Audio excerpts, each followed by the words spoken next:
नमस्कार। जनमानस योजना के YouTube चैनल पर आपका स्वागत है। मैं हूं अमलेंदु भूषण खां। नीतीश कुमार बिहार के मुख्यमंत्री, तेजस्वी यादव बिहार के डिप्टी सीएम और अखिलेश यादव समाजवादी पार्टी के अध्यक्ष, इनके चक्रव्यूह में कांग्रेस नेता राहुल गांधी किस तरह फंसे, इसका खुलासा आज हम करने वाले हैं। राहुल गांधी को नीचा दिखाने के लिए इन तीनों नेताओं ने गहरी चाल चली, जिसे राहुल गांधी समझ नहीं पाए और जीती बाजी हार गए।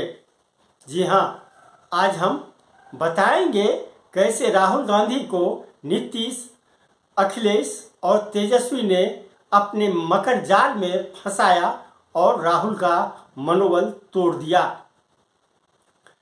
आप याद कीजिए, 3 दिसंबर को राजस्थान, मध्य प्रदेश, छत्तीसगढ़, तेलंगाना विधानसभा चुनाव के नतीजे सामने आए।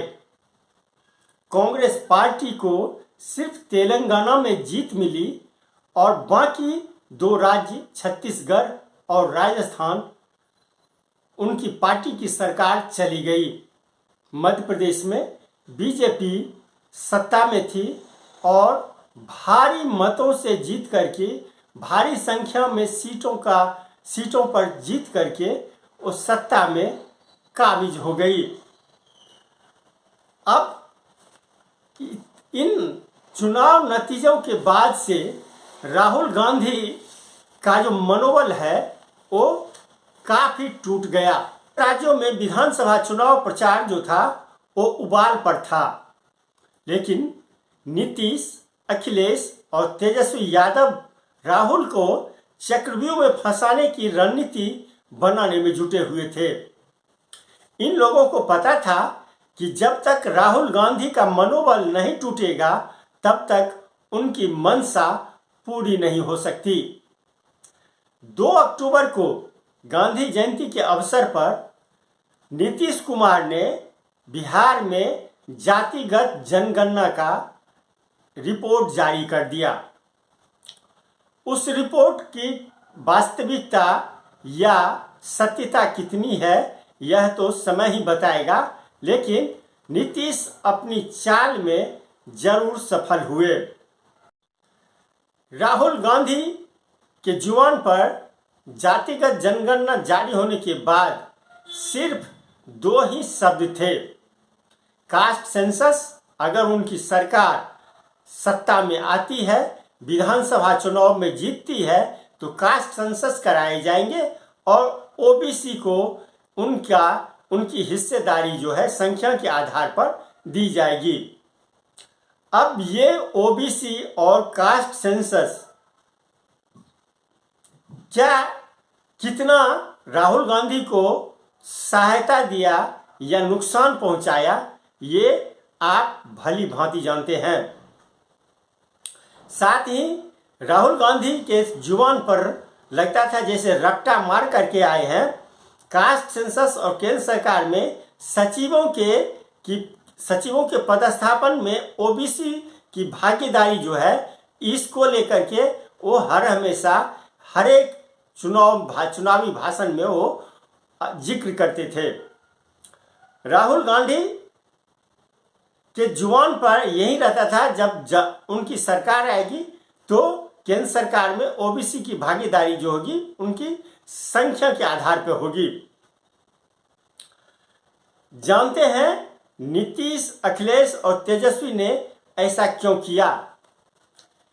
इनके पीछे एक बहुत बड़ा कारण यह है कि नीतीश, तेजस्वी और अखिलेश, अगर राहुल गांधी कांग्रेस पार्टी विधानसभा चुनाव में, इन 5 राज्यों के विधानसभा चुनाव में सत्ता में वापसी कर लेती कांग्रेस पार्टी, तो फिर इंडिया गठबंधन में कांग्रेस का दबदबा बढ़ जाता और राहुल गांधी वो करते जो चाहते वो करते। इससे नीतीश, अखिलेश और तेजस्वी काफी भयभीत थे। अखिलेश के मन में ये था, जो यूपी में तो कांग्रेस का वजूद कुछ नहीं है, कांग्रेस को मात्र 2% वोट मिला है, तो कांग्रेस को यहाँ पे सीटें ज्यादा नहीं दी जा सकती। बिहार में नीतीश और तेजस्वी अखिलेश के फॉर्मूले पर ही काम कर रहे थे, और या ये कहिए नीतीश, तेजस्वी और अखिलेश एक ही फॉर्मूले पर काम कर रहे थे ताकि राहुल गांधी का मनोबल तोड़ दिया जाए। आप याद कीजिए, इंडिया गठबंधन की पहली बैठक बेंगलुरु में हुई थी, उसमें 28 पार्टियों के प्रतिनिधि शामिल हुए थे। 31 अगस्त और 1 सितंबर को इंडिया गठबंधन की बैठक मुंबई में 2 दिनों तक चली थी। काफी मंथ हुआ था। नीतीश कुमार को ये चिंता सताई जा रही थी कि इंडिया गठबंधन का संयोजक पद जो है उनको दिया जाए, क्योंकि उन्हीं के हस्तक्षेप से, उन्हीं के प्रयास से ये गठबंधन बना है। तीसरी बैठक इंडिया गठबंधन की दिल्ली में हुई, जो हाल फिलहाल में हुई है। इस खुशफहमी में थे नीतीश कुमार। इंडिया गठबंधन के नेता इस खुशफहमी में थे कि 2019 के आम चुनाव में गठबंधन में शामिल पार्टियों को 23 करोड़ 40 लाख वोट मिले, जबकि बीजेपी को 22 करोड़ 90 लाख वोट मिले थे। यानी गठबंधन के नेताओं में यह मचा हुआ था, यह एकदम उनके अंदर में जोश भरा था कि गठबंधन का जो वोट है वो बीजेपी के वोट से ज्यादा है, यानी सरकार इंडिया गठबंधन की होगी। लेकिन जब राजस्थान, मध्य प्रदेश, छत्तीसगढ़, तेलंगाना और मिजोरम के चुनाव परिणाम सामने आए, तो उसमें कांग्रेस पार्टी को बीजेपी से 10 लाख ज्यादा वोट मिला, और नतीजा क्या हुआ? 2 राज्य में सरकारें चली गई, छत्तीसगढ़ और राजस्थान में सरकार चली गई। मध्य प्रदेश में भारी हार हुई और औंधे मुंह कांग्रेस पार्टी गिरी। हाँ, तेलंगाना में जरूर कांग्रेस पार्टी को सफलता मिली, लेकिन इससे क्या होने वाला है कि वोट ज्यादा मिलने से वो जीत ही जाएगी। वोट मिला भी, लेकिन सत्ता में नहीं लौट सकी कांग्रेस।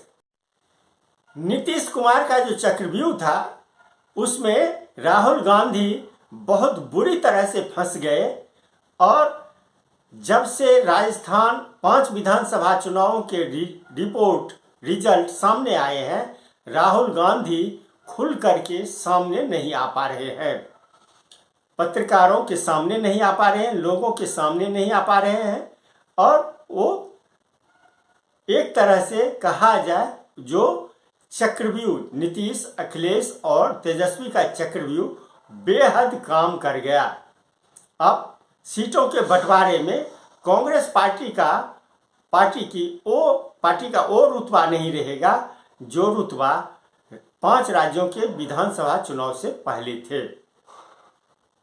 तो एक तरह से नीतीश, अखिलेश और तेजस्वी के चक्रव्यूह में राहुल गांधी की बुरी तरह से उनका मनोबल तोड़ करके, उनको बेइज्जती करके एक तरह से दिखा दिया गया, उनकी बेइज्जती कर दी गई।